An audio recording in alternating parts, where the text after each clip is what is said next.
from an outsider's perspective, just looking at drafts from one year to the next, I think a lot of people would get hung up on trends. Oh, well, it looks like this organization does this every single year. And I think it's something to look at, but it's also extremely misleading if you're not careful, because obviously certain drafts are heavy in certain positions, heavy in college versus high school, et cetera.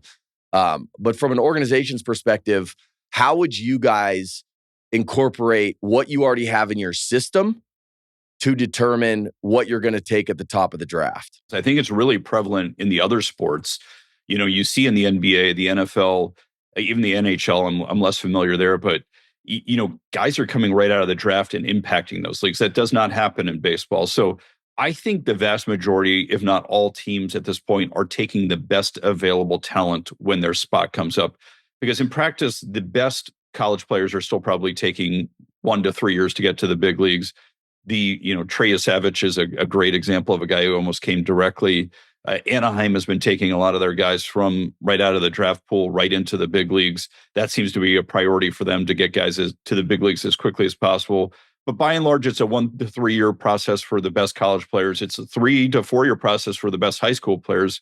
So for us to prognosticate what we're going to need 2 to 4 years down the road is really challenging to do. So it's really difficult to make it to the big leagues. It's extremely difficult to make it as a premium position player, which is to say, most of us are building up the middle of our team. So we're prioritizing catching, shortstops, center fielders, and starting pitching. Like, that's where you start. And part of the reason for that is if a shortstop gets a little bit bigger, a little bit stronger, you can move him to second base or you can move him to third base. If you have a center fielder who gets a little bit slower because he gets stronger and more powerful, you can move him to left field and right field. Once you move a guy from shortstop to second base, the next move is to third base. The next move is to first base. So there's opportunities. If they become less versatile defensively, they still have positions to go to. Whereas if you're drafting a guy who's a first baseman and he had all, kind of downgrades defensively, he's really becoming a DH at that point. Maybe he could play right field or left field, but there's not a lot of options to go from there. So you want the most athletic defender and versatile defender you can, because that gives you much more of a runway in the event that he can't play his featured position. There's still ways he can still contribute defensively. When you start drafting, third baseman, maybe they can go to first base, maybe they can go to corner outfield, but then the next move is probably DH. And so that's where I think we are prioritizing those up the middle guys as another means of separation in the draft. And that's why you see oftentimes in the first round of the draft, a lot of shortstops go pretty quickly. And then you start seeing some other positions come off the board. Talk a little bit, because you mentioned this, that high school pitching and really high school right-handed pitching, I think too, is a tremendous risk. I've oftentimes told families, as you go into the draft, I know there's this assumption like, oh, well, if I'm a first rounder, there's 30 teams for me to go to in the first round. It's like, well, wait a second. Some of those teams are going to go college if you're a high school kid, right? So let's just say half are going to go college. All right, well, that's 15 teams then you have. And then some of those 15 teams are going to go position player and not pitcher. So now we're talking about 7 or 8 teams in the first round that actually may take you. Now, where do you stack up with those 7 or 8 teams? So I guess talk a little bit about that high school pitcher and why that is so risky. So I guess I would just say this, like, there's kind of a collision course in our sport right now where these two things are true.